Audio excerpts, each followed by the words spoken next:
Hi friends, welcome back to my channel Kranti kitchen and blogs. ఈ వీడియోలో నేను మీకు ఇంట్లోనే ఈజీగా టేస్టీగా సింపుల్గా చిల్లీ చికెన్ ఎలా చేసుకోవచ్చు అని చూపిస్తాను. ముందుగా అయితే ఉల్లిపాయలు క్యాప్సికమ్ని ఇలా క్యూబ్స్లా కట్ చేసుకున్నానండి. తర్వాత వెల్లుల్లిపాయలని సన్నగా తరిగాను, ఉల్లిబందును కూడా తరిగాను, అండ్ స్ప్రింగ్ ఆనియన్స్ కట్ చేసి పెట్టుకున్నాను. తర్వాత పచ్చిమిరపకాయలు చీలికలుగా పెట్టాను, కరివేపాకు కొత్తిమీర తీసుకున్నాను. చికెన్ వచ్చేసి నేను బోన్స్తో తీసుకున్నానండి. బోన్స్తో చాలా బాగుంటుంది, లెగ్ పీస్ పార్ట్ ఉంటుంది కదా, అది తీసుకున్నాను. అందులో కొంచెం వెనిగర్, టమాటా సాస్, సోయా సాస్, తర్వాత చిల్లీ సాస్, సాల్ట్ కలిపి మ్యారినేట్ చేసి హాఫ్ అన్ అవర్ పక్కన పెట్టేశాను. తర్వాత ఒక బాండి తీసుకున్నాను, దాంట్లో ఒక 20 గ్రామ్స్ నెయ్యి వేసుకున్నాను. మీరు కావాలంటే బటర్ వేసుకోండి, ఆయిల్ ఏదైనా వేసుకోండి. అందులో ఈ మ్యారినేట్ చేసి పెట్టుకున్న చికెన్ని వేస్తాను అనమాట. బోన్లెస్ తీసుకోలేదు, బోన్స్తో కూడా చాలా బాగుంటుంది. దాన్ని అలా కుక్ చేసేయండి. కొంతసేపు మూత పెట్టేస్తే చక్కగా ఇలా రెడీ అయిపోతుంది. దీన్ని ఒక ప్లేట్లోకి తీసుకోండి. తర్వాత అదే బాండీలో ఆయిలే సరిపోతుందండి, నెయ్యి ఏదైతే వేసామో అది సరిపోతుంది. దాంట్లో వెల్లుల్లి తరుగు, పచ్చిమిర్చి వేస్తాను, అవి ఫ్రై అవుతున్నాయి. నార్మల్గా బళ్ళ దగ్గర కానీ రెస్టారెంట్లో కానీ ఎలా చేస్తారు అంటే, ముందు వాటిని పకోడీలా వేస్తారు, చికెన్ పీసెస్ని బోన్లెస్. అక్కడెక్కడో ఒక చికెన్ ముక్క తగులుతుంది, మిగతా అదంతా కోటింగ్ ఉంటుంది, కార్న్ఫ్లోర్, మైదా అవన్నీ వేసి.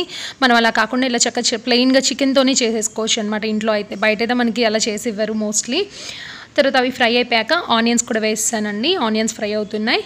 మీరు కావాలంటే అలా అయినా చేసుకోవచ్చు, బట్ నేను ఇలా చేస్తాను. ఆనియన్స్ ఫ్రై అవుతున్నాయి. ఆనియన్స్ కొంచెం ఫ్రై అయిపోయినాయి అనుకోగానే క్యాప్సికమ్ పీసెస్ కూడా వేసేద్దాం. ఓకే అండి, ఆనియన్స్ ఫ్రై అయిపోయినాయి. ఇప్పుడు నేను క్యాప్సికమ్, కరివేపాకు కూడా వేస్తాను, ఫ్రై అవుతున్నాయి. నేను వెల్లుల్లి తరుగు చాలా వేసాను, మీరు చూసే ఉంటారు. మీరు కూడా ఎక్కువ వాడుకోండి, ఏ డిష్లో అయినా వెల్లుల్లిపాయలు ఎక్కువ వాడండి. 16 రకాల క్యాన్సర్లు రాకుండా చేస్తుందంట వెల్లుల్లి ఎక్కువ వాడడం వల్ల. మీకు వీలుంటే రోజు మార్నింగ్ పూట 2 వెల్లుల్లి రెబ్బలు చిన్న ముక్కలుగా విరిపేసి జస్ట్ వాటర్తో ట్యాబ్లెట్స్ ఎలా మింగుతామో అలా తీసేసుకోండి, చాలా మంచిది. ఆల్రెడీ నా ఛానల్లో వీడియో కూడా ఉంది. ఓకే అండి, చికెన్ యాడ్ చేస్తాను. ఏదైతే ఇందాక మనం కుక్ చేసుకున్నామో చికెన్, ఆ చికెన్ యాడ్ చేస్తాను. మీరు కావాలి అంటే చికెన్ తెచ్చుకొని లెగ్ పీస్ చికెన్ ఏదైతే ఉంటుందో అదైతే బాగుంటుంది. దాన్ని మనం బోన్స్ తీసేసి కూడా చేసుకోవచ్చు.